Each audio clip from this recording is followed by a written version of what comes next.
کوڑے مارو، فجلدو جلدا، جلد سے ہے یہ لفظ میری بہنوں، اس کا مطلب ہوتا ہے کوڑے مارنا، تو فجلدو تم کوڑے مارو، کل واحدین، کل ہر واحد ایک کو، ہر ایک کو، من ہما، من مطلب سے، ہما ان دونوں میں سے، ان دونوں میں سے ہر ایک کو تم کوڑے مارو، کتنے کوڑے مارو؟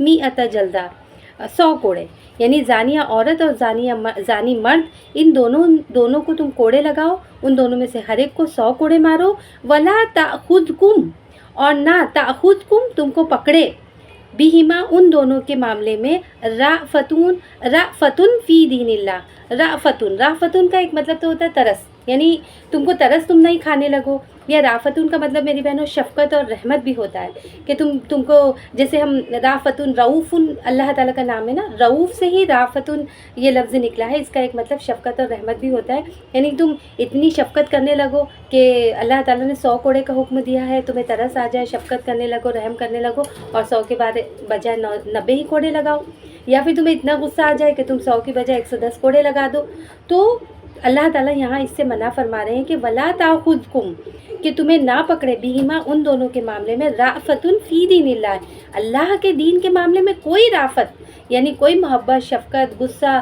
یا رحم یا ترس تمہیں دامنگیر نہ ہو، تمہیں نہ پکڑے، دامنگیر تمہارے نہ ہو، ان کنتم اگر تم تؤمنون باللہ، اگر تم ایمان رکھتے ہو اللہ پر، والیوم الآخری، اور آخرت کے دن پر، اگر تم آخرت کے دن پر اور اللہ تعالیٰ پہ ایمان رکھتے ہو تو یہ معاملہ نہیں ہونا چاہیے، وَلْيَشْهَدْ، اور چاہیے کہ گواہ رہے، عَذَابَهُمَا طَائِفَةٌ مِّنَ الْمُؤْمِنِينَ، عَذَابَهُمَا، عذاب کا مطلب کیا ہوتا ہے؟ سزا، یعنی عذابہما ان دونوں کو سزا دیتے وقت چاہیے کہ موجود رہے، طائفتن یعنی ایک گروہ، من المؤمنین مومنین میں سے۔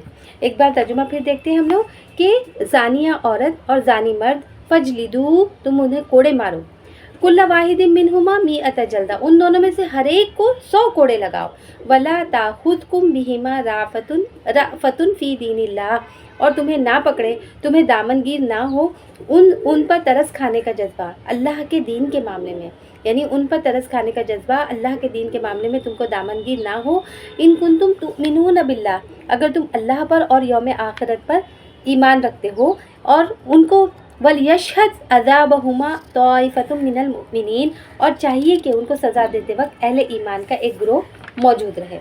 تو میری بہنوں یہاں پر دیکھیے فرمایا جا رہا ہے کہ اگر کسی مرد یا عورت سے زنا کا جرم سرزد ہو جاتا ہے اور وہ غیر شادی شدہ ہو تو ان کو کیا کرو؟ 100 کوڑے لگاؤ، اور اللہ تعالیٰ کہہ رہے ہیں کہ ان پر کوئی رحمت اور شفقت جو ہے تمہیں دامنگیر نہ ہو۔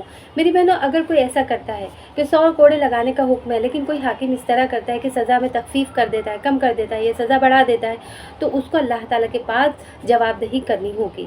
آپ دیکھیے کہ اللہ تعالیٰ، یہ دیکھیے حدیث میں آتا ہے کہ اللہ کے رسول صلی اللہ علیہ وسلم نے بیان فرمایا ہے کہ قیامت کے روز ایک حاکم لایا جائے گا جس نے حد میں ایک کوڑا کم کر دیا تھا، تو اسے پوچھا جائے گا کہ یہ حرکت تو نے کیوں کی تھی؟ تو وہ عرض کرے گا کہ آپ کے بندوں پر رحم کھا کر، یعنی اللہ تعالیٰ سے کہے گا کہ اللہ تعالیٰ تیرے بندے پر مجھے رحم آ گیا تھا اس لیے میں نے کم کر دیا، تو ارشاد ہوگا اچھا تو ان کے حق میں مجھ سے زیادہ رحم تھا؟ پھر حکم ہوگا کہ جاؤ اسے دوزخ کے اندر لے کے جاؤ، ہے نا، یعنی اس کو دوزخ میں ڈال دیا جائے گا میری بہنوں۔ کیوں ڈال دیا جائے گا؟ کیونکہ اس نے ایک کوڑا کم لگایا تھا۔ ایک اور حاکم لایا جائے گا جس نے حد پر ایک کوڑے کا اضافہ کر دیا تھا، تو اس سے پوچھا جائے گا تو نے یہ کس لیے کیا تھا؟ تو عرض کرے گا کہ لوگ آپ کی نافرمانی سے باز رہے، تاکہ لوگ آپ کی نافرمانی سے باز رہے۔ ارشاد ہوگا اچھا تو ان کے معاملے میں اس سے زیادہ حکیم تھا؟ پھر حکم ہوگا کہ لے جاؤ اسے دوزخ کے اندر لے کے چلے جاؤ۔ تو میری بہنوں یعنی یہ جو کمی بیشی ہے اس کے بارے میں بھی آپ جان لیں کہ یہ کمی بیشی کا عمل رحم مصلحت کی بنا پر ہوا یا کہیں پر غصے کی بنا پر اس میں زیادتی ہوئی، لیکن اگر کسی حاکم کا یہ ایما ہو، یہ خیال ہو کہ اس کے بدلے میں جو ہے نا دین کے احکامات میں چینجز کروں گا یا دین کے احکام میں رد و بدل کروں گا، مجرموں کے جو ہے مرتبوں کے حساب سے ان کے ساتھ ڈیل کروں گا، تو یہ تو اور بھی زیادہ جو ہے گھٹیا اور بات ہے اور بدترین جرم ہے میری بہنوں۔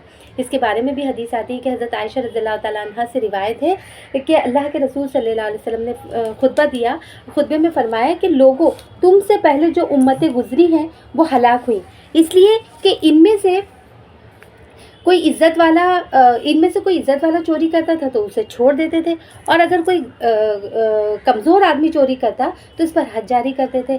تو اس وجہ سے کیا ہوا کہ امتیں ہلاک ہو گئی. پھر ایک اور روایت میں آپ نے فرمایا کہ ایک حد جاری کرنا اہل زمین کے لیے 40 دن کی بارش سے زیادہ مفید ہے میری بہنوں، ہے نا. تو یہ والی جو چیز ہے کہ ہم اس کو تھوڑا سا تفصیل سے میری بہنوں دیکھتے ہیں. ہم انشاءاللہ سورہ نور کو بہت تفصیل سے، بہت ڈیٹیل کے اندر انشاءاللہ اس کی تفسیر کرنے کی کوشش کریں گے، اس کو سمجھنے کی کوشش کریں گے، کیونکہ یہ بہت ہی زیادہ اہم سورہ ہے. اگر ہم نے اس کو اچھے سے سمجھ لیا تو انشاءاللہ تعالی ہماری بہت ساری چیزیں درست ہو جائیں گی. میری بہنوں دیکھیے کہ سب سے پہلے تو اب میں آپ کو جو ہے اس آیت کی تھوڑی سی تفسیر میں لے جانے کے لیے سب سے پہلے تو آپ یہ جان لیجئے کہ قرآن مجید میں 4 جرائم کی سزا اور اس کا طریقہ خود متعین کر دیا ہے، یعنی کسی بھی قاضی یا جج کی رائے پہ نہیں چھوڑا ہے نا. تو ان سزاؤں کو جنہیں قرآن نے مقرر کر دیا ہے، ان سزاؤں کو کیا کہا جاتا ہے؟ حد، یا جس کو ہم حدود کہتے ہیں، ہے نا. اس کے علاوہ جو باقی جرائم کی سزا کو جس کو قرآن نے متعین نہیں کیا، بلکہ جج یا قاضی کے اعمہ پر یا مجرم کی حالت پر یا جرم کی حیثیت پر یا حالات پر یا ماحول پہ چھوڑ دیا، تو اس کے حساب سے سزا وہ لوگ دے سکتے ہیں، ان کو یہ اختیار دیا. تو ایسی سزاؤں کو تعزیرات کہا جاتا ہے. جیسے ہم سنتے ہیں نا تعزیرات ہند دفعہ اتنے کے تحت مجرم کو سزا دی جاتی ہے، تو اس کو تعزیرات کہا جاتا ہے. لیکن جنہیں حدود کہا جاتا ہے وہ ہیں جو قرآن نے وہ سزائیں مقرر کر دی ہیں. اور یہ جو حدود ہیں وہ 4 ہیں میری بہنیں. ایک تو ہے چوری، دوسرا کسی پاک دامن عورت پر تہمت لگانا، تیسرا جو ہے شراب پینا، اور چوتھا ہے زنا کرنا. تو ان چاروں کی حد اللہ تعالیٰ نے خود مقرر کر دی ہے، کیونکہ ان میں سے ہر جرم میری بہنوں اپنی جگہ بہت بڑا ہے اور دنیا کے امن اور امان کو برباد کر دینے والا ہے، اور بہت ساری خرابیوں کا مجموعہ ہے. ان میں سے 2 جرم کا تذکرہ جو ہے سورہ نور میں ہے، اور یہاں پر دیکھیے اس سورہ کی شروعات ہی اس چیز سے ہو رہی ہے. یہاں پر اللہ تعالیٰ بیان فرما رہے ہیں کہ زنا کرنے والے مرد اور زنا کرنے والی عورت کو 100 کوڑے مارے جائیں. یہ دراصل میری بہنوں یہ غیر شادی شدہ مرد اور عورت کے لیے ہے. دراصل آپ جان لیں یہاں پر کہ زنا کی سزائیں 2 طرح کی ہوتی ہیں. ایک تو کیا ہے کہ اگر غیر شادی شدہ کرے تو اس کی سزا کیا ہے کہ اس کو 100 کوڑے مارے جائیں، اور اگر شادی شدہ یہ کام کرتا ہے، اس کام کا ارتکاب کرے، تو دراصل ان کا جرم اور بھی بڑا سنگین ہو جاتا ہے.